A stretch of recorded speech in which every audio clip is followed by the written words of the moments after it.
Мына көрдүңүздөр. Эл үркөрдөй болуп үйүлө калдык, жылыздай болуп жыйыла калдык. Эмнеге? Анткени Баткенде проблема болду. Азыр кум жардамдар кетип атат, кийими бар, кийим берип атат, акчасы бар, акчасын берип атат. Кызмат кылам деп баргандар бар, коргоймун деп баргандар бар. Менин ыйлагымды келтирген кичинекей балдар бар го, капелькаларын сындырып туруп, Баткенге деп жардамга жөнөтүп атат. Ушунчалык ынтымактуу эле экенбиз, бирок ушундай ынтымактуу болуш үчүн сөзсүз бирөө бастырып кирип үйүбүздү өрттөш керек да. Ошон үчүнчү үйдү өрттөтпөй туруп ынтымак болсок, бизге эч ким батын албайт эле. Чечен деген эл бар дейт, бирөөсүнө тийишип койсоң, миңи бирикке туруп тебелеп кетет дейт. Ошон үчүн аларга эч ким батынбайт дейт. Намызы күчтүү дейт. Чечендин кызын эч ким кафеге чакыра албайт, ресторанга, киного чакыра албайт, анткени жигиттери намыстуу дейт. Азыр Россияда биздин кыздарыбыз жөнүндө сөздөр жүрүп атат, андай эле, мындай эле. Бул кыздардын айыбы эмес, бул жигиттердин айыбы. Кайсыл элде дейт, кор тутушса зайыпты, ошол элдин эрине кой айыпты деген кыргызда бир жакшы сөз бар. Ошон үчүн биз намыстуу эл бололу, ынтымактуу эл бололу. Мен азыр тиякта бир окуяны айтып бердим, дагы айтып берейин. Мурда тиякта ынтымакка байланыштуу, уйга байланыштуу окуя айтып бердим, мен кушка байланыштуу айтып берейин. Бир мергенчи тор жаят дейт. Ошо канаттуу теренделерди, чымчыктарды туткан. Анын чындап эле торуна бир нече чымчык бир түшө деген бир нече куш. Анан эми бир нече куш түшкөндөн кийин оңой болот экен да, бардыгы бирдей канат сермегенде торпору менен аспанга көтөрүп кетти. Торпору менен аспанга көтөрүп кетсе, аркасынан баягы мерген кол алып турат. Элестетип көрүң, тигилер асманда, бул жерде учуп баратат, жөө кубалап баратат. Анын алдынан бирөө жолугуп айтыптыр. Каяка баратасың, чачуркап десе, көрдүңбү тиги тор менен учуп бараткан чымчыктар, ошолорду кармаган баратам дептир. Десе таң калыптыр, келесо айнып калыптыр, мылтыктын үнү көрүп, мылтык деп жүрүп, аңда жүрө берип бир жолу келесе болуп калыпсың. Алар асманда учуп барса, канча жетмеген десе мен жетем дептир. Чындап эле чымчыктар бир тарапка учуп баратат дейт, тиги жетпей баратат дейт, бир убакта дейт, кеч кирген маалда чымчыктардын гөлдөгүсү гөлгө бурулду дейт, тоодогусу тоого бурулду дейт, токойдогусу токойго бурулду дейт. Төртөө төрт жака учкан мезгилде торду көтөрө албай жерге түшүп дейт, тиги кармап алды дейт. Ошон үчүнчү багытыбыз бир болсо, бирибизди колдоп коргоп турсак, жалгыз кетебиз. Анан ар ким өз бетинче билгенин кыла берсе, жүрөктөр, пикирлер бөлүнө берсе, алыс кете албайт, Кудай бетин ары кылсын. Ошол торго түшкөн чымчыктардай болуп, сураныч телефондордун үндөрүн өчүрүп коюңуздарчы. Меники өчүрүп коюңар. Мен өчүрүп кирсем берейин. Базы телефондон карап өчүрүп алыңыздар, Себеби ойду бир бөлөт, ойду бир бөлгөндөн кийин кайра калына келтириш аябай кыйын болот да. Анткени бул жака ким эгерде 5 литр челек менен келсе, 10 литр сап кете албайт. Канча талап менен келсең, ошончо билим алып кетесиң. Ошон үчүн Аллага шүгүр, аманчылыкта, тынччылыкта көрүшкөнүбүзгө. Кудайга шүгүр дейли. Эми болсо мына бүгүн өткөн жылы онлайн форматта китеп ачылды эле. Китептен ачылды эле, анда пандемия болгон. Бирок бир жылдан кийин болсо дагы ушуну ачканы келип атабыз. Ушуну кылгандарга чоң рахмат. Ким эгерде адамга рахмат айтпаса, Алла Таалага да рахмат айтпайт дейт. Бул китептер асмандан акалай-макалай түшүп десеңер түшүп келген жок да, жаман окшоп турабы. Канча адамдар чуркады, бирөөнүн эшигине барып жалдырады, бирөөнү барып түшүндүрдү. Түшүнгөндөр болуп, түшүнбөгөндөр болду, колдогондор болду, колдобогондор болду, акыры китеп топтолду. Жакшы иш жөн эле болбойт. Элестетип көрсөңүз, жерге иштетпей койсоң, тикен чыгат, чаян чыгат, жылан чыгат. Иштетсең, андан кийин гүлзар болот, анан бак болот. Ошол сыяктуу эле мындай жакшы иштер аракет, мээнет менен болот. Топурак сатсам эч ким албайт, эшиктен алып кирип туруп. Бирок ошол топурактан ылай кылып жууруп туруп, кирпич жасасам адамдар алат. Ал деле топурак, бул деле топурак. Эмне үчүн кирпичтин кадыры жогору? Анткени мээнетим кетти, аракетим кетти. Ошон үчүн балдардын кадыры эмне үчүн энеге жогору? Эненин кадыры, эненин мээнети көбүрөөк болот. Эненин бала үчүн тырмагы да түшөт экен, чачы да түшөт экен. Азыр мен апамдын тырыштарын карап отуруп ойлоном. Ушул тырыштардын канчасы апамдын жашынан, канчасы менден депчи. Ошон үчүн эмнеде мээнетим көбүрөөк болсо, ошонун кадыры жогору болот экен. Өткөндө бир видеодон айтып бердим го. Бир адам командировкадан келатат деп, келатып отуруңуздар. Баласына 5000 сомго жемпир алыптыр. Анан ошол 5000 сомдук жемпирди баласына берсе, баласы 5000 сомдук жемпирди кийип алып, 500 сомдук туфлесин ачып атат дейт, жеңи мененчи. Атасы таң калыптыр да, бу кандайча болду? Апасын караса, апасы күлүп айтат дейт. Сиз жок кезде ушул балаңыз, сиз деп кайрылып келгенсиз.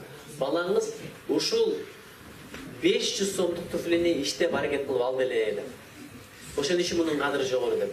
Ошон үчүн эмне үчүн бул китепкананын кадыры жогору, аны өзүңүздөр ачып атасыздар. Эгерде президент ачып бергенде, айыл өкмөт ачып бергенде, депутаттар ачып бергенде мынчалык кадыр болмок эмес. Ошон үчүн кайсы нерсенин кадыры бар дейт? Малын, жанын, убакыттын курбанчылык болгон нерсенин кадыры бар дейт. Ошого канча адамдардын акчасы кетти, канча адамдардын убактысы кетти, ошон үчүн кымбат. Ошого келгениңиздерге чоң рахмат. Андан кийинки мезгилдерде байкасаңыздар, товар көтөрүлүп кетти. Картошка көтөрүлдү, май көтөрүлдү, продукт көтөрүлдү, ширеңке көтөрүлдү, баардыгынын баасы көтөрүлүп атат. Байкасаңыздар, эмне үчүн көтөрүлүп атат билесиздерби? Жараткандын алдында эки таразы бар экен. Бир жагында адам, бир жагында нерселер экен. Эгерде адамдын кадыры түшүп кетсе, ошентип нерселердин кадыры көтөрүлүп кетет баасы. А эгерде адамдын кадыры өссө, нерселердин баасы түшөт экен. Ошон үчүн азыр жүрөктөрдөчү, ыйман эмес, жүрөктөрдө алтын, күмүш, доллар, евро болуп калды. Жүрөк эки нерсе сыйбайт. Же жараткан сыят, ыйман сыят, же акча экөө бир жерге сыйбайт. Ошон үчүн айтат го, байлыкты сакта, чөнтөгүңдө, аллаканыңда, же банктагы счетуңда, машинаң гаражда болсун. Ар нерсенин өзүнүн орду бар, бирок жүрөктө ыйман болсун. Ушул нерсе өтө маанилүү болуп атат, анткени жүрөгкө байлык кирип кеткенден баштап балекет башталат экен. Бири-бири тономой, уурдамай, кыянаматты кылмай, коррупция дегендердин баардыгы ошол байлыкка болгон сүйдө. Өзү мен силерге бир суроо берейин. Байлык кымбатпы же билим кымбатпы? Калдыр айтып атасыздар да, билим кымбат деп. Мына китепте турат эми, билим кымбат болсо көрөм. Ушул окулабы же окулбайбы? Бирок доллар жерде тура турган болсочу, адамдар талап тазаламайсаң кетпейт эле. Ушул китептер окулмайсаң кетпейм деген адамдар болсо, анда билим кымбат экенин иш жүзүндө көрсөтөсүздөр. Муну Азирет Алиден сураган, илим кымбатпы же байлык кымбатпы деп. Азирет Али айткан экен, илим кымбат, анткени байлыгың көбөйсө касың көбөйөт, илимиң көбөйсө досуң көбөйөт. Дагы сураган, илим кымбатпы, байлык кымбатпы деп. Айткан, албетте илим кымбат, анткени илим сени коргойт, байлыкты сен коргойсуң деп. Дагы сураган, экөөнүн кайсысы кымбат дегенде, албетте илим кымбат деген. Анткени илимди берсең көбөйөт, байлыкты берсең азаят деген. Дагы сураган, ошондо айткан, илим менен өкүм чыгарасың, байлыгыңа өкүм чыгат деп. Байлык үчүн өзүң жооп бересиң, илим менен даражаң бийик болот. Азыр мисалы кээ бир жигиттер бир кызга үйлөнөм десе, кыздын ата-энеси кызды бербей койсо болот. Билесиздерби эмнеге? Анткени теги жогору. Бул теке бер деген эмес, чындап эле теги жогору болсо, карап туруп жигитке бербей койсо акысы бар. Эгер тегиң төмөн болсо, кызга кайсы жагынан жетсең болот, билесиңби? Илимиңди көтөр, ошол тектен жогору турат экен. Илимиң менен даражаң көтөрүлөт экен, андан кийин кызды берсе болот экен. Ошон үчүн балдарым, кыздарым жанагы эле Конор менен Хабибтин боюн аңдый бербей, Роналдо менен Месси качан кезгелет дей бербей, БТСтин жаңы клип качан чыга берет дей бербей, Джастин Бибер качан жаңы стиль менен чыгат дей бербей, китеп окуңуздар. Анткени китеп деген ушундай нерсе, кеме чөгүп кетсе, сени менен эмне калса ошол гана сеники болот экен. Элестетип көр, кеме чөгүп баратат, Кудай бетин аркысың. Кемеде баратасың, тиякта бир кап алтының турат, бул жакта бир кап күмүшүң турат, тигил жакта бир сейф доллары турат. Долларды куткарайын деп чуркайсың, кеме чөгүп баратса. Чуркабайсың. Чуркасаң болот, алтыныңды кармаган бойда биринчи сен чөгөсүң. Күмүшүңдү кармаган боюнча биринчи сен кетесиң. Ошон үчүнчү биринчи ыйманга иштейди. Кеме чөгүп кетсе сен менен эмне кылат? Эгер аман чыгып кетсе. Керек болсо үстүңдө кымбат кийимди чечесиң, сууга секиресиң, сүзүп чыгасың, аман каласың. Сен аман калсаң, сен менен бар нерсе ошол сеники экен. Башыңда билимиң калат, ошол сеники, акылың калат, ошол сеники, жүрөктө ыйманың калат, ошол сеники. Анан кийин адамгерчилигиң калат, ошол сеники, жакшы кылып мүнөзүң калат, ошол сеники. Ден соолугуң калат, ошол сеники. Ошон үчүн ушуларды биринчи орунга коелу, өтөр кетер дүйнөнү биринчи орунга койбой. Бир адам машинада баратат дейт, машинанын аялы дейт. Анан бир кол көтөрүптүр жолдо. Сурап атат дейт, сен кимсиң десе айтат дейт, мен соммун деп. Отур депти, анткени алды бош экен. Арадан бир топ өтүптүр, бир убакта караса андан да сымбаттуу, андан дагы бакубат бирөө кол көтөрөт дейт. Сен кимсиң десе мен доллармын дептир, аркада бир орунга алып туруп ошол жака отургузуп. Ушуну менен кете берем го десе, нары жактан дагы экөөнүн тең келишкен бирөө чыгыптыр, сен кимсиң десе евромун дейт. Аркада орун албай калды да, мындай карап тур дагы, балам түш дептир, баласын түшүрүп коюп еврону тургузуп алыптыр. Анан кетип атат дейт, кетип атса дагы бир кол көтөрүптүр дейт, мындай бакубат, салаваттуу киши экен, бирок жаш, жупун экен, бирок аябай келишимдүү, нурдуу киши экен. Сен кимсиң десе мен билиммин дептир, билимге орун жок деп отургузуп алыптыр. Ара карап барса аксакалдуу нурдуу киши турат дейт. Сен кимсиң десе мен ыйманмын, адеппин дегенден кийин сага орун жок деп кетип атат дейт. Бир убакта ГАИ келип, полицейский келип, бир мыйзамды бузуп койгон экен. Мыйзамды бузуп койгон экен, алдынан тос дейт, аркадан тос дейт. Чыгып алып айтып атат дейт. Эй, сага не керек? Доллар керек болсо долларды ал, сом керек болсо сом мына, евро келсе керек болсо евро мына десе, ГАИ полицейский айтып атат дейт. Мага билим керек. Эгерде сен жол эрежесин билгенде бул катаны кылбайт элем. Көрдүңүзбү, эгерде аксакалдууну алып алганда, билимди алып алганда ошол адашпаган эмес, доллар менен евро мындай да пайдасы тийбей калат. Акыретке барганда дагы Алла Таала ыйманыңды сурайт экен. Же көрдүңөр беле, бирөөнү көмүп баратып, жакында эле шуба алды эле, шубасы жолдош болсун дегендер. Жакында эле 3 этаж үй курду эле, этаж үй жолдош болсун деген уктуңуздар беле? Не деп айтат? Ыйманы жолдош болсун.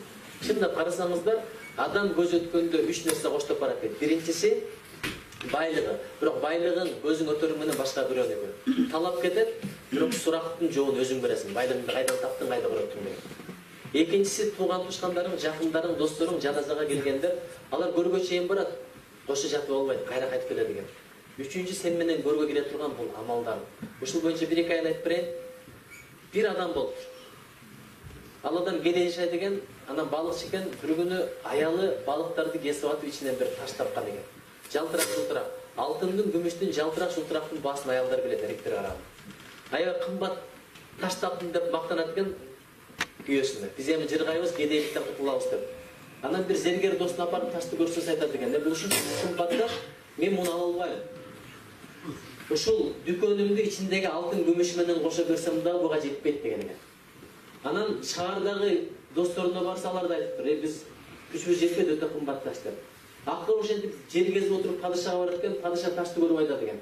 Бул аябай кымбат таш экен, менде калсын, акысына мен сага мындай кылайын. Казынамды ачып берейин, 6 саат убакыт берейин, ичинен эмнени кааласаң баарын чыгарып бер деген экен. Десе адеп сактап айтып коетмуш, мага 6 сааттын кереги жок, 2 саат болот депчи.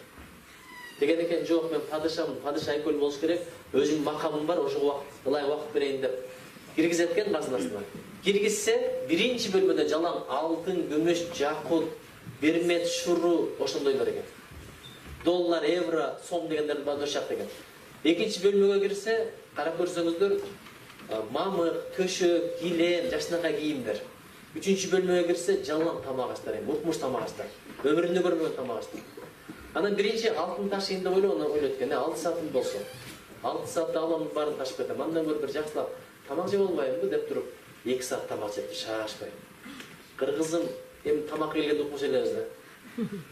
Биздин дасторконду көргөндө япондордун көздөрү чанаган чыгып кетет. Мунун баарын эмне кылабыз депчи.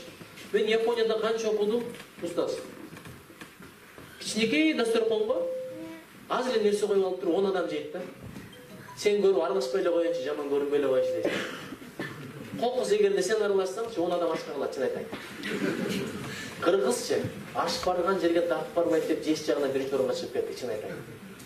Ошо япондун кыргызчанга чакырып туруп, баягы сул май бар го, майды көргөндө, ууну көргөндө коркуп кетти. Ушул канча адам депчи. Биздикилер бир койду жеп, таяндан бир тайды жеген экен деп мактанабыз го. Мактанганы ошол, бир тайды жалгыз жеген экен, талман болот экен депчи.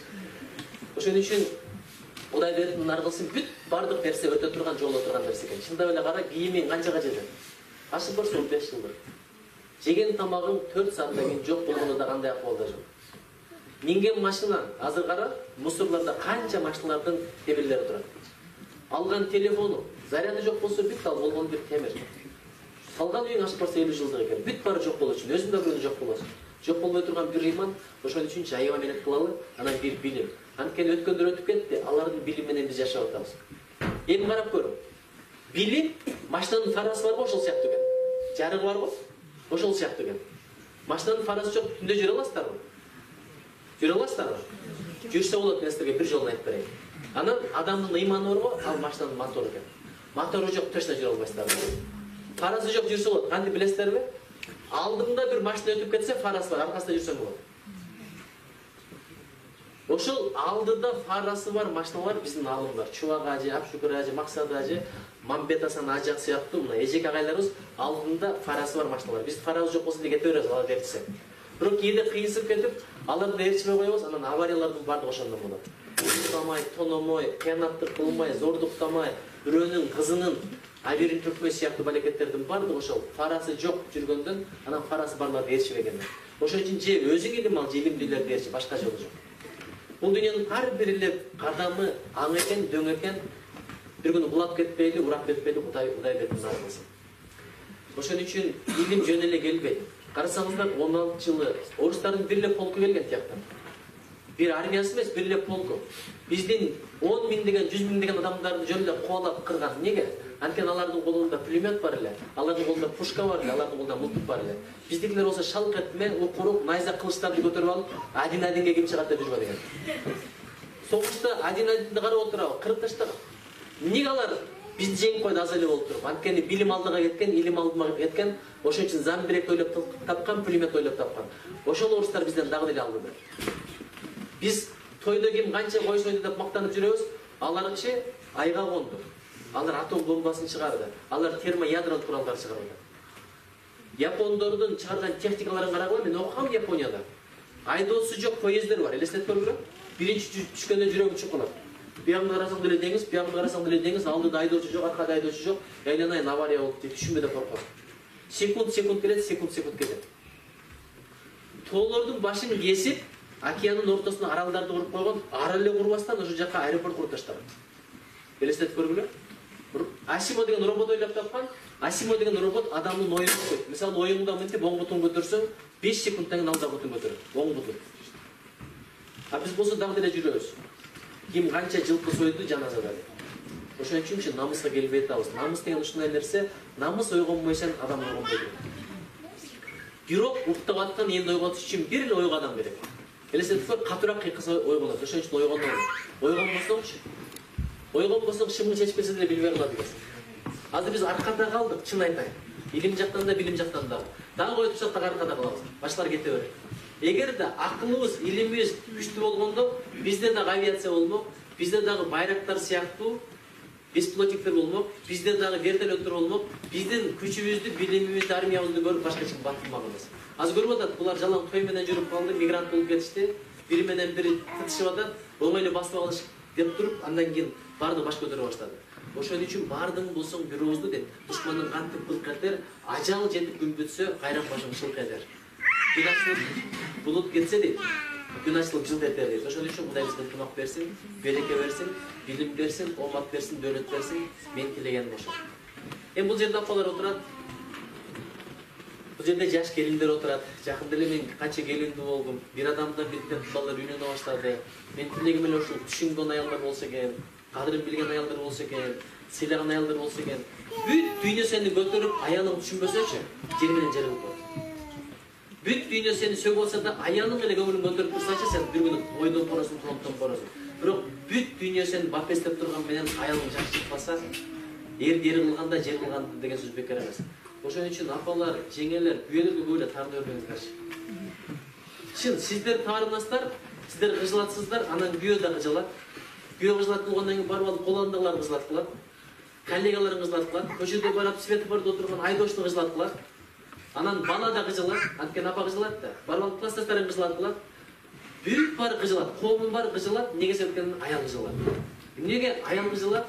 Аны кыжылат кылып турган кайнене да. Ошон үчүнчү бирибизди кыжылат кылбай эле коелучу. Өзгөчө эркектерге капа болдуңуздар. Көпчүлүк айтат, неге мындай капасың күйөөмө десе, мени өтө деле жакшы көрбөйт. Өтө сүйдүрүп не кыласыңар? Күн сайын сүйөм не берсе, сүйүү деген сөздүн кадыры кетип калат. Бул бир. Экинчиден эркектер өтө сүйсөңөр да аялдарга билдирбегиле. Сенсиз жашай албайм деп койсуң, менсиз жашай албайт экен деп туруп билген барды кылат да. Бир айткан экен, мага тийбесең өлүп калам деген экен, тийбей койгон экен, чындап эле өлүп калыптыр, бирок 60 жылдан кийин өлгөн.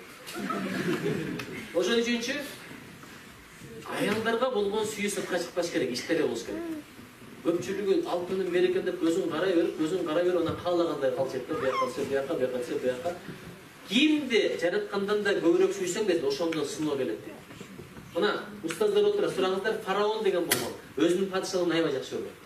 Нил дарыясы айтышкан, ушу менин дарыям, мен ушу дарыяны жакшы көрөм деп. Ошол дарыя менен Алла Тааланы өлтүргөн. Азыр балам деп баланын көзүн карап отуруп, баланы ушунчалык бузуп алдык, баладан проблема келип атат. Әрекет кылган бала, урлук кылган бала, тил албаган бала, кечирлик кылган бала, сөгүнгөн бала, адеби бузулган бала. Ошон үчүн сүйүүнү көрсөткөн бул жакшы көрүүнүн белгиси эмес. Анча-мынча абап кашты түйүп койгонда жакшы нерсе бар. Өзгөчө ата менен апанын көзүнчө баланы эркелетпеш керек. Адеп деп кой. Апаны кызганышы бар, өтө катуу кызганышы бар. Ошого мен сизден суранат элем, бала төрөлгөндө эле тарбияны башташ керек экен. Төрөлө электе башташ керек экен. Мындай бойдоктор турат. Эмне үчүн жакшы кыз табыш керек? Анткени балаңдын акысы бар. Балаңа жакшы апа керек. Апа кандай болсо бала ошондой. Капырагай деген бар, Лейлекте ошонун бир сөзү бар. Атасы жакшынын бири жакшы, апасы жакшынын баары жакшы. Тескерisi да бар дейт. Апасы жиндинин баары жинди. Атасы жиндинин бири жинди депчи. Ошон үчүнчү жакшы аял тандаш, ыймандуу аял тандаш биринчи кезекте балаңдын акысы дейт. Анткени аял оматка шерик, аял нактуу болсо, бала баатыр чыгат, бала акылдуу чыгат. Айтматов төрөгөн аял жөнөкөй аял эмес. Мукай Элебаевди тарбиялаган аял жөнөкөй аял эмес. Ишенип коюңуздар. Иликтеп көрсөңүздөр, же адал жеген, же баласына адал берген, чынчыл аялдардан гана ушундай балдар төрөшөт. Бир. Экинчиси бала төрөлөт го. Төрөлгөндө дароо эмчек салмаш керек. Кичине ыйласын. Ошосунан көгөрүшө күтүп отуруп болобу? Эзилип албачакчы. Кичине ыйласын. Күтүп туруп сабыр кылып мээримин төгүлүп барса дагы бир аздан кийин эмиш керек экен. Неге билесиздерби? Төрөлгөндө эле түшүнө дейт. Баары эле мен калгандай боло бербейт турбайбы, кичине сабыр кылышым керек экен. Себеби апанын ичинде Алла Таала рызкын сурабаса деле, ыйлабаса деле берип атат. Төрөлдү, ошондой эле кыйкара койсом бере калат деди. Келген жок. Сураса деле, жалыса деле адамдар мээрин бөлгөн жок. Анан бир учур келди, адамдар кайрымдуулук кылды. Көрсө сабыр кылыш керек экен. Көрдүңбү? Биринчи секундтан баштап тарбия берет экен. Биз болсо ыйласа эле оозуна сала коюп, беле коюп, балдарды бузуп алып. Ошого менин тилегим ошол. Анан эң аягында айтарым, караңыздар, мен тозоктун каякта экенин билбейм, билбей эле коеюн Кудай. Кудай бетин баары болсун. Бир адам жүрөт дейт. Балдар ыймандуу болгула, намаз окугула, зекет бергиле, садака бергиле, орозо туткула, ата-энени сыйлагыла деп адамдар укпай атат дейт. Анан катыша кетип сурайт дейт. Сен ушундай эле жүрө бересиң. Ушундай эле жүрө бересиң. Эмне кылып жүрөсүң десе, мен Алла Таала менен адамдарды байланыштырып атам. Бирок Алла Таала байланышкысы келип атат. Алла Таала достошкусу келип атат. Бирок адамдар баш тартып атат деген. Арадан бир топ өткөндөн кийин ошол киши мүрзөдө жүрөт дейт, эки жакка барып бирдемелерди сүйлөп. Калжа сурат дейт, эмне кылып жүрөсүң десе, ушул жерде деле адамдар менен Алла Тааланы байланыштырып жүрөм. Бирок булсам адамдар каалап атат, дос болгусу келип атат, Алла Таала баш тартып атат деген. Ошон үчүн бул дүйнөчү жакшы амалдардын дүйнөсү. Бул дүйнөдө амал бар, сурак жок, тияка барганда сурак бар, амал жок.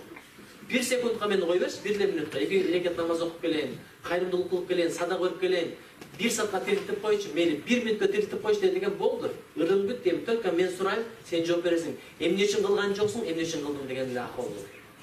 Ошон үчүнчү акыретке мен башында бекер айткан жокмун, жакшы амалдарды алып кетели. Досум деп жүрөсүң. Шайтандан дагы жаман кээде жаман дос болот. Шайтандан эмне дуа айтсаң кетип калат, дарат менен жүрсөң кетип калат, таква болсоң кетип калат. Жаман дос сен мечиттен чык, анан мен сени бир сауна кылып барам деп күтүп турат экен. Ошон үчүн жаман достон Кудай сактасын. Азыр табылды бир жакшы нерсе айтып берди, чөйрө жөнүндө. Чөйрө кандай болсо адам ошондой болот. Табылды айтып атпайбы, кара? Муздак суу деп морозильникке салсаң эмне болот? Морозильник сурайбы, сен тоңутамбы же тоңутпаймбы? Сурабайт. Анан ошол эле сууну алып чыгып туруп, алдында от жагылып турган казанга салсаң, адегенде эрийт, анан жылыйт, анан кайнайт, анан буу болуп жок болуп кетет. От да сурабайт, эритейинби, жокпу деп. Чөйрө ошондой тартып кетет. Жакшы чөйрөгө балдарды кошобу. Мына бир адамдан бир китептин чөйрөсү аябай жакшы чөйрө. Ошон үчүнчү тилден жаман нерсе чыкпасын, көз менен арамды карабайлы, адамдардын жүрөгүн оорутпайлы. Эң маанилүү нерсе ошол. Тилди кайчы кошуп иштете бербейли. Кайчынын даражасы төмөн. Даражасы төмөн деген ушунда билиңиз, апалар иштетип туруп, кийиздин алдына салып коет, байкасаңыздар.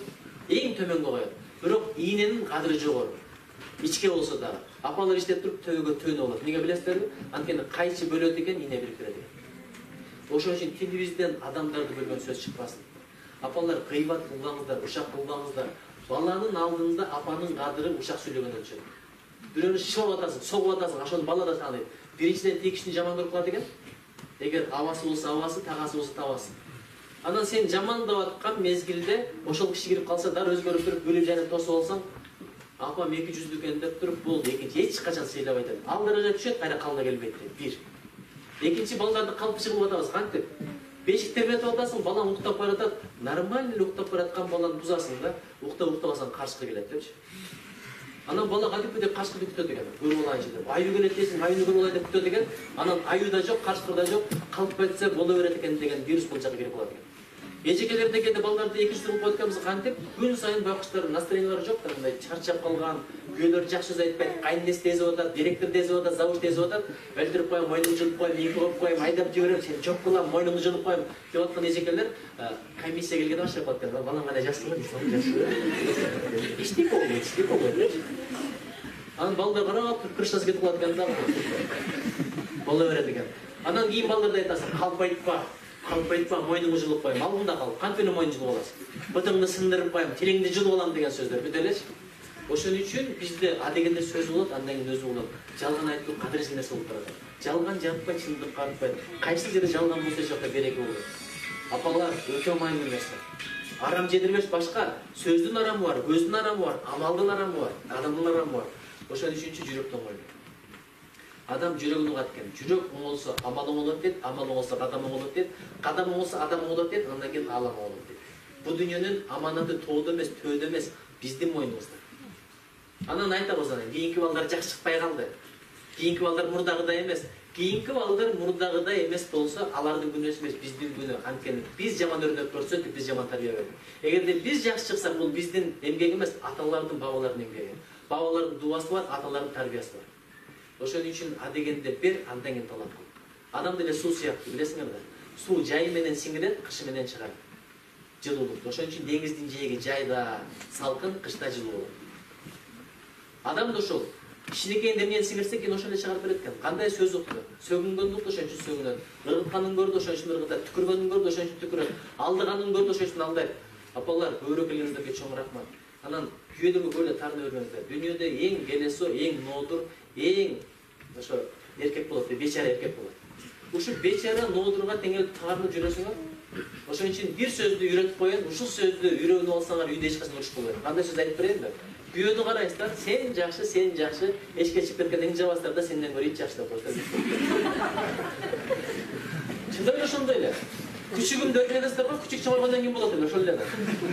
Анан өзүн айтпай бир чоң кылып 5-6 сүрөтүн чыгарып алыңыздар. 5-6 сүрөтүнчү. Анткени жиниңиздер келгенде бетине айтып көңүлүн ортпой эле, акырын сен жакшы деп чыгарасыздар, эшикти жаап туруп сенден көрө деген баягы сөздү айтасыздар. Анан акырын сүрөт алып чыгасыздар, жиңерге тийип койду да. Ушундай дуал келесиздер дагы. Биринчи карап айтып ичке тебеш керек да сүрөт. Бетке түкүрүш керек, көздү чукуш керек, чыканак менен ур. Алып туруп тебеле, тепсе, былчылдап жанагы бой без правил дегендейчи. Зато негативный энергияны баары сүрөткө кетет, күйөөгө келгенде жаштар кышыласың. Кандай алтын жакшы кетет. Сен кыжылат эмес, күйөө да кыжылат эмес, коом да кыжылат эмес. Бүт барды келип аялга байланыштуу. Бирок аялдар эмнеге жакшы сөз айтпайт, анткени эркектерден комплимент түгөнүп калган. Ошон үчүн үй бүлөдөн бардыгы башталат экен. Эгерде үй бүлөдө береке болсо, тарбия да жакшы, илим да жакшы, билим да жакшы. Анан бүт китептерди алып берип коюп, күйөө менен аял урушуп атса, бала окуусу келбейт экен. Бала стресс, бала кыйналат. Ошон үчүнчү бири-бирибизди сүйөлү, Кудайым өзү колдосун, коргосун, жолдосун, эч кимге кар кылбасын, зар кылбасын, кор кылбасын. Жаратканым бизден ыраазы болсун, жана бизде ыраазы болсун. Бизден ыраазы болсун, жана бизде ыраазы болсун. Бирин-бири колдогон эл өсөт дейт, бирин-бири кордогон эл өчөт дейт. Ошон үчүн бирибизди колдоп туралы. Бирибиздин жакшы жагыбызды айтпайлы. Жакшы жакты айта албасак, жок дегенде жаман жакты айтпайлы. Көңүлдү көтөрөлү. Көңүлдү көтөрө албасак, жок дегенде көңүлдү чөгөрбөйлү. Колдон тилден пайда жетсин, пайда жетпесе жок дегенде зыян жетпесин. Анткени кылган ар бир зұлымдыгың үчүн сөзсүз жооп бересиң. Жакшы кылсаң өзүңө, жаман кылсаң өзүңө, өйдө карап түкүрсөң кайра өшөт көзүңө дейт. Эми жыйынтыктай берели акырындап. Өзүн жаман көргөн ким бар? Караңардар барбы? Мындай өзүн жаман көргөн. Карасаңар, күзгүнү караганда буронча айткандай кайфын кыласың го. Ушундай да жаштаган киши бар депчи. Бир айтат экен да, жакшы көргөн актерибиз бар, өзү актер экен. Десе, бир да актер жакпайт дептир. Голливудду көрөм, өчүрөм. Болливудду көрөм, өчүрөм. Кинолор жакпайт мага. Кыргыз фильм, өзбек фильм, Мосфильм бардыгын өчүрө берем. Бирок телевизорду өчүргөндө бир сүрөт пайда болот, вот ошол самый лучший актер деген экен да. Түшүнүңүздөр деген экен. Ичинде бар ушундайбыз да, мындай. Күзгүнү караганда кайфта мындай сулуу көздөр жок. Элестетип көр, мындай сонун кулак, мындай сонун жүз, мындай нурдуу бет жок. Ушундай карайсың, чачыңды идеалий бардыгы сонун, кебетең да сонун. Эмне үчүн адамдар сени байкабай жүрүп чыгып таң каласың да? Неге идеалий билесиңби? Анткени өзүңдү өзүң көзүң менен карап атасың. Башка бирөөнүн көзү менен карап көрчү. Анан акырын ийлесинде мына жерден кичине бир деген табынып коесуң. Бул деген сөз бардыгы иш жак, бардыгы идеалий, ошол жерде кичине кемчилик бар экен деген сөз. Ошон үчүнчү күзгүдөн карап туруп сен начар адамсың. Чындап начар адамсың. Канча тилиң менен күнөө кылып атасың. Канча адамдын көңүлүн ортуп атасың. Канча адамга зулумдук кылып атасың, өзүң билбей. Бекер отуруп атасың, убактыңды текке кетирип атасың, сериал менен кетирип атасың, балдардын акысын бербей атасың деп өзүңдү айыптасаң, ушундай жакшы адамсың. Апам мага айтат, балам дейт, 95% жакшы адам, 5% болушу мүмкүн дейт. Мен айтам, басыр бериңиз. Эгер 60% жакшы адам болсоң, өтө жакшы адам. Ортодогу кемчиликтерди көрсөтүп туруп, бияка жыйып койсоңчу, азыр баарыбыз биз менен бир сүйлөшпөй калабыз. Ошон үчүн эки көздү Кудай эмнеге берген билесиңерби? Bir gözün menen başka birinin жақсы жағын қара deyip, bir gözün menen özüңдүн кемчилигиңди кара deyip, ошон үчүн бериптир. Бизде тескерисинче, bir göz менен, эки көз менен бирөөнүн кемчилигин карайбыз, анан эки көз менен өзүн жакшы жактайбыз. Ошон үчүн сен жакшы, мен жаман, сен будай, мен саман дегендей урушуп болбойбуз. Ошого үйдө тынчтык болсун, жүрөктө бекилдик болсун, иман болсун, колдо акча болсун, бирок акчаны туура жакка колдонобуз. Балдарга жакшы тарбия берели. Бул илим билим келсе барго береке кошо келет. Кадыр бар кошо келет. Зоолу кошо келет. Чындап эле билимдүү адамдардын сүйлөгөн сөздөрү да башкача. Жигиттер эмне үчүн аялдарга комплимент айта албайт? Анткени китеп окуйт. Китеп окуса, аялым бир жиңе тийсе ичине күтүп туруп. Андан кийин аркасынан көз тиеле көркөмүмдөн сүрдөмүн, көрбөй туруп кирпигимди ирмеймин, билемин күн чыгыш жактан чыгам, сенин кайдан чыгарыңды билбейм деп бет калды беле. Айыл таң эле калат, эмне деп койду деп. Урушайын деп, жакшы сөздөрдү айттым, урушпайын деп, бир мен айтып койдум. Китеп окусаң, мындай сөздөрдү айтасың. Элестетип көр. Мен сени сүйгөн жокмун, көзүң үчүн келип ал ошентип кой. Күлгөндө жазы гүлдөй жайнап кеткен. Мен сени сүйгөн жокмун, сөзүң үчүн кайгымды көкүрөктөн айдап кеткен. Мен сени сүйгөн жокмун, боюң үчүн жигиттин талабына жооп берген. Мен сени сүйгөн жокмун, оюң үчүн ак нурдай аялыңа кармап келген. Мен сени сүйдүм сүйүп бардыгынан, жаркырап жашылданып сезим гүлдөп, көңүлдө жан көчүлткөн жашылыраң, бүрдөбөй алган багым кайра бүрдөп деп койгон эле. Аялымдын мынерин үтүктөрүп кетет мындай. Бияка түшүп турган оозу кулагына жетип калат. Аялдын жылмайганы барбы, бул жашооңдун нуру берекеси. Апанын көз жашы түшпөсүн, кайсыл жерде апанын көз жашы түшсө, ошол жерде кыямат башталат дейт. Мен башталыштын алдында эки нерсени айтып коеюн.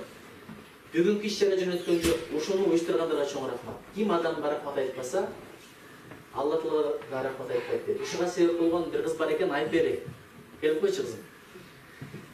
Ушул кичинекей кыз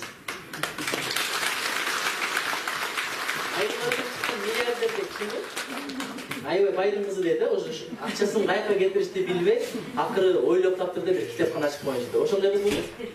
Бир ошентип айтышты го. Андай эмеспи? Ушу ач калган, кеч калган эле бир студент кыз ушу. Бирок кылган ишин караңыз, адамдын ыкыласы болсо барбы, ойдон көрөт, ойдон көрөт. Анан бир адамдан бир китепти баштаган эки жигит турат аркамда. Биринин аты Бакай, биринин аты Табылды. Мен алфавиттин боюнча айтайынчы, бу жерде туруп койгулачы. Көрдүңөр, э? Бакай жокпу? Дагы бул жактан Кутман деген жигит тигил айылда болчу, дагы кимдер бар? Доорон кайыкта турат, 190. Ал дагы. Туруп койчу, мына ошол жигиттердин баардыгы. Ушул окшогон эле ач калган, кеч калган жигиттер Кыргызстанда өтөт. Эми эң аягында акысын ала берейин деп. Мен сүйлөп бердим, акысын алайын, э? Рахмат. Мен ушул сөзүмдүн акысын сурайм. Макулбу? Бересиңерби? Сөз сатылганда деп, бул кыяматтын белгиси деп коет. Бирок мен акысын сурайм. Бирок акысын акча сурабайм. Үйгө барасыңар, апаңардын, атаңардын колун алып туруп, өбүп пешине киргизесиңер. Кимдин атасы апасы болсо, ушуну кылып калгыла, болосо өтө шаңарманда каласың. Не себептен дегенде, азыр төрүңдө Мамык апаң отурат, бир учур келет, Мамык бош калат. Жалынасыңбы, жалбарасыңбы, башыңды дуалап коесуңбу, кайра калдына келбейт. Атаң кроватта отурат, ошол кроват бош калат. Мурдагы президент Атамбаевдин ырдаган нуру бар, апа, бир эле болсом, апа, бир эле өпсөм деген урсама, эне деген нуру бар, бир эле өпсөм. Апасы жердин алдында чыгып бетин тосуп бербейт. Мага да айтты. Апам ооруп калды деп. Учуп барды, баягы пневмония болуп калды деди. Келип берсеңиз болбойт окшойт, ооруп калдым деди. Бул жаман сөз, кыргызды ошентип чакырат жаман. Коркуп бардым, дароо барсам апам чындап эле больницада экен. Киргизбейт да, красная зона киргизбейт. Ошондо айттым, замминистр болчу. Апамды бир көрүп алайынчы, мындай, бир көрүп алайынчы десем, сизди тааныйм деп, сөзүңдү угуп жүрөм жуктан. Бирок киргизе албайм, менде бошотулат, красная зона, вирус чыгат деп. Ошондо айттым, акырында айттым, 50 метрден босто бир көрсөтүп алгайчы апам. Акыга андан кийин көрөмбү, көрбөймбү, аябай коркотум. Ошондо билдим, апамдын $100 триллион да кымбат экен. Өлгөндөн кийин $1 триллион берсең делечи, эч ким келип апам тирип бербейт. Ошон үчүн азыр колунан өп калгыла. Атам менен апанын батасын алсаңар жолугар ушундашлар. Кесип жөнүндө кеңештешөбүз, максат жөнүндө кеңештешөбүз. Биринчи ата менен апаны орондойсуңар, тилин албайсыңар, капа кыласыңар, анан кантип бактылуу болосуң? Эртең бир сүңдү балаң батыр ишин коет. Көргөнүңдү көрөсүң, көрсөткөнүңдү. Кылганыңды сага да кылышат. Ошого максат боюнча сурапсаңар, бир сөз айтып ушу менен бүтүрөм. Кийимдин максаты бар. Кийимдин максаты эмне? Максаты эмне? Адамды жылуулаш, дагы уят жерлерди жакшыртыш, туурабы? Дагы кадырыңды көтөрөт. Анткени билесиңби, бир Кожоев Насирдин деген болгон. Барса тойго киргизбей коет го, анан жасанып барса киргизет. Ошондо айтат го, чапаным сен жечи деп. Таң калат го, чапанда шофер отат десе, ушу мен майла келген, бирок кийим начар болчу. Кийимди жакшыртып келдим. Төргө өткөзүп атасыңар, ушу чапанымды сүйүрмат деген, ушу жеси мен жеп эле коеюн депчи. Ошон үчүнчү кийим. Бирок кийим жыртылып калса, эскирип калса, не кыласың, мусорго кытасың. Не себептен дегенде кийим максатын жоготуп, максаты жок кийимде. Адам да ошол сыяктуу. Эгерде кийим максатын билбей жашаса, мусорго кытылат. Ошон үчүн максатты тактагыла. Максатты тактагандан кийин жердеги жылан дагы жетет, асманда учкан кыран дагы жетет. Ошого Кудайым колдосун. Жаштарыбыз, силер кандай болсоңор Кыргызстан келечеги ошондой болот. Силер кандай болсоңор Кыргызстан келечеги ошондой болот. Силер кандай болсоңор Кыргызстан келечеги ошондой болот. Ошон үчүн Алла Таалам колдосун, тилегибизди берсин, арабызга ынтымак берсин. Кыргызстан деген өлкөбүздү бар кылсын, бай кылсын. Болгондо дагы интеллектуал, руханий жактан бай кылсын. Мен сиздердин ушул китепканаңыздар менен чын жүрөктөн куттуктайм. Дагы бирдек айтсам болобу, жек турайынбы? Болобу? Мына китепте турат, Ушул китептер ачылбай турса, ошол аманатка кыянаттык. Мына келин болуп барсаңар кыздар, силерди алып барып алгандан күйөөңөр бир ай сүйлөшпөй койсо эмне болот? Элестетип, мен эмне алды дейсиң да турам, мен эмне кылдым? Сен го мынтесиң, Каркушкулар 30 жылдан бери турат, үйдө эч келбей турат. Чаң баскан бойдон. Бүгүн барып ачасыңар, окуйсуңар. Ал жактан сөз табасың, ал жактан акыл табасың, идея табасың, деңгээл табасың. Ал жактанчы кадыр барып табасың. Жаман эчтеке таппайсың. Көзүң иштей баштайт, миң иштей баштайт. Ошон үчүн бир адам ушунчалык даанышман экен, бирдеке суроо берсең сөзсүз жакшы жооп берет экен, туура жооп табат экен да. Ошону бир сөзгө сындырайын деп бир акырын ушактан бир көпөлөктү кармаптыр. Алдына барып айтат эмиш. Сынайын депчи. Устаз, менин колумда көпөлөк турат. Ушул көпөлөк өлүкпү же тирикпи деп. Кокус өлүк десе, тирик бойдон кой берем дагы, билбей калдым деп маскарлайм. Кокус тирик десе акырын катуураак бастырып кой берем, өлүк болуп, билбей калды деп дагы маскарлайм деп. Анан көпөлөктү кармалып туруп, элдин көзү уяткылайын деп, устаз, менин колумда эмне бар? Билбейм деп. Көпөлөк бар деп. Ошо көпөлөк өлүкпү же тирикпи десе, ойлонуп туруп. Балам, ал көпөлөк сен каалагандай болот деген. Көрдүңөрбү? Ошон үчүнчү бул китептер силер каалагандай болот. Же өлүк көпөлөк болот, же тирик көпөлөк болот. Тирик көпөлөк болсо көпөлөктөй даражаңар, кадырыңар, акылыңар, урукуңар бийиктейт. Өлүк көпөлөктүн бир эле бара турган жери бар, жердин асты. Жердин астына бир түшкөндөн кийин адам үстүгө чыкпайт. Ошого чейин иштеп калалы, Кыргызстанды көтөрүп калалы, арабыз ынтымак болсун, биримдик болсун. Менден өсө кечирип турайын. Салам алейкум.